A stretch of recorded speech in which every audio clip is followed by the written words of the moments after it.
ছোট থেকে যখন বড় হচ্ছি আর বড় হতে হতে যখন নিজেদের ওয়ার্ক লাইফে ঢুকছি, পার্সোনাল লাইফে ঢুকছি, তখন কিন্তু মনের ভিতরে অনেক ধরনের প্রশ্ন আসে। একটা হচ্ছে পয়সা করি, আরেকজন হচ্ছে আমার বিয়ে হচ্ছে না, আর সেটাতে আমি আমার আসছি। 4টে বিয়ে হয়ে গেছে, হ্যাঁ। তারপরও তার মনের লোকের সাথে বিয়ে হচ্ছে। সব থেকে বড় যে প্রশ্নটা মাথায় আসে যে আমাদের ভবিষ্যতে কি আছে, আমরা কত টাকা ইনকাম করব, আমাদের লাভ লাইফ কিরকম হবে, আমাদের হেলথ কেমন থাকবে। আমি কথার কথা বলছি, আমি রাহু, হুম।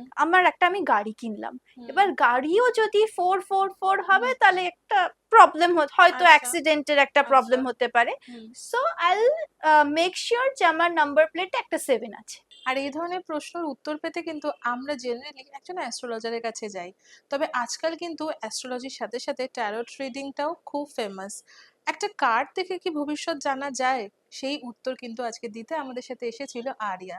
আরিয়ার থেকে আমরা শিখেছি অ্যাস্ট্রোলজির সম্বন্ধে অনেক কিছু এবং ট্যারোট রিডিং সম্বন্ধেও অনেক কিছু। জিজ্ঞাসা করে, ভাই আমার বিয়ে হচ্ছে না, আমি বললাম হ্যাঁ তো চাপের কি আছে, তোর তো 3টে বিয়ে লেখা আছে, তো মস্তির বিষয়। তো আমি তাও বলবো, I feel matcha, I don't মাচা।